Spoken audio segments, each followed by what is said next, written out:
দিনের কার্যসূচি অনুযায়ী এখন উপস্থাপনীয় কাগজপত্র। আমি এখন মাননীয় অর্থ প্রতিমন্ত্রী ওয়াসিকা আয়েশা খানকে সরকারি অর্থ বাজেট ব্যবস্থাপনা আইন 2009-এর 15(4) ধারা অনুযায়ী 2023-24 অর্থবছরের দ্বিতীয় প্রান্তিকের বাজেট বাস্তবায়নের অগ্রগতি প্রতিবেদন উপস্থাপনের আহ্বান জানাচ্ছি। মাননীয় প্রতিমন্ত্রী। আসসালামু আলাইকুম ওরহমতুল্লাহি ওয়া বারাকাতুহু। ধন্যবাদ মাননীয় স্পিকার।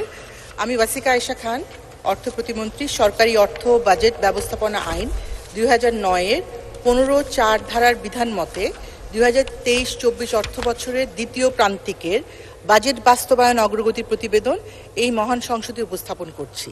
মাননীয় স্পিকার, আমি গভীর শ্রদ্ধায় স্মরণ করছি সর্বকালের শ্রেষ্ঠ বাঙালি, স্বাধীনতার মহান স্থপতি জাতির পিতা বঙ্গবন্ধু শেখ মুজিবুর রহমানকে, যিনি আমাদের উপহার দিয়ে গেছেন একটি স্বাধীন সার্বভৌম রাষ্ট্র ও বিশ্বসেরা সংবিধান। আমি আরও স্মরণ করছি 15ই আগস্ট 1975-এর শহীদ বঙ্গমাতা সহ বঙ্গবন্ধু পরিবারের সদস্যগণ এবং 3রা নভেম্বরের 1975-এর শহীদ জাতীয় 4 নেতাকে। সামরিক শাসকের রক্তচক্ষুকে ও নিষেধাজ্ঞাকে উপেক্ষা করে 1981 সালের 17ই মে প্রিয় স্বদেশভূমিতে প্রত্যাবর্তন করে বঙ্গবন্ধু তনয়া বর্তমান মাননীয় প্রধানমন্ত্রী শেখ হাসিনা পিতার আদর্শ ও স্বপ্ন বাস্তবায়নের দৃঢ় অঙ্গীকার, বঙ্গবন্ধু ও জাতীয় 4 নেতা হত্যার বিচার, যুদ্ধাপরাধীদের বিচার, স্বৈরতন্ত্রের চির অবসান ঘটিয়ে জনগণের হারানো গণতান্ত্রিক অধিকার পুনঃপ্রতিষ্ঠা, সার্বভৌম সংসদীয় পদ্ধতির শাসন ও সরকার প্রতিষ্ঠার শপথ দিয়ে আওয়ামী লীগের সভাপতি হিসেবে দায়িত্বভার গ্রহণ করেছিলেন।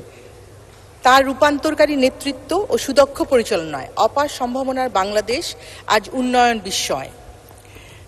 মাননীয় প্রধানমন্ত্রীর বিচক্ষণ পদক্ষেপের কারণে কোভিড মহামারীর ধাক্কা ও বিশ্বের যুদ্ধ উদ্ভূত বৈশ্বিক অর্থনৈতিক সংকটের মধ্যেও এদেশের মানুষের জীবনমান সুরক্ষিত হয়েছে।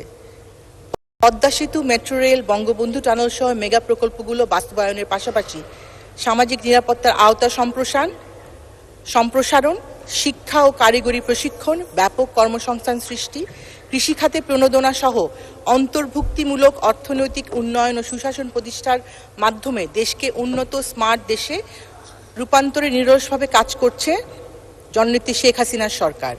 বৈশ্বিক বিরূপ প্রভাব সত্ত্বেও বাংলাদেশ 2022-23 অর্থ বছরে 6% প্রবৃদ্ধি অর্জনে সক্ষম হয়েছে, যেখানে 2023 সালে বৈশ্বিক গড় প্রবৃদ্ধি ছিল 3% এবং উদীয়মান ও উন্নয়নশীল অর্থনীতির দেশসমূহের গড় প্রবৃদ্ধি ছিল 4%। মাননীয় স্পিকার, দ্বিতীয় প্রান্তিকে সামষ্টিক অর্থনীতির উল্লেখযোগ্য চলকসমূহের অগ্রগতির কিছু দিক আমি মহান সংসদে উপস্থাপন করতে চাই। রাজস্ব আদায়ের পরিমাণ পূর্ববর্তী অর্থ বছরের একই সময়ের তুলনায় 13.89% বেড়েছে। দ্বিতীয় প্রান্তিক শেষে মোট সরকারি ব্যয় হয়েছে 1,94,898 কোটি টাকা, যা বিগত অর্থ বছরে একই সময়ের তুলনায় 5.62% বেশি।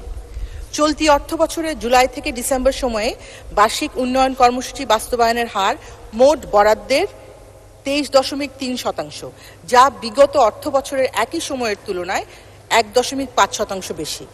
দ্বিতীয় প্রান্তিক শেষে রপ্তানি আয় 27.54 বিলিয়ন মার্কিন ডলারে দাঁড়িয়েছে, যা বিগত অর্থ বছরের একই সময়ের তুলনায় 0.84% বেশি। বিলাসবহুল দ্রব্যের আমদানি হ্রাস এবং মিতব্যয়িতার কারণে আমদানি ব্যয় বিগত অর্থ বছরের তুলনায় 19.8% হ্রাস পেয়েছে। মাননীয় স্পিকার, উন্নয়নের রাজনীতির পথপ্রদর্শক মাননীয় প্রধানমন্ত্রী শেখ হাসিনার অবিকল্প নেতৃত্বের প্রতি পরিপূর্ণ আস্থা রেখে আমরা 2041 সালের মধ্যে বাংলাদেশকে উন্নত, সমৃদ্ধ ও স্মার্ট দেশে রূপান্তরের লক্ষ্য পূরণে এগিয়ে যেতে চাই।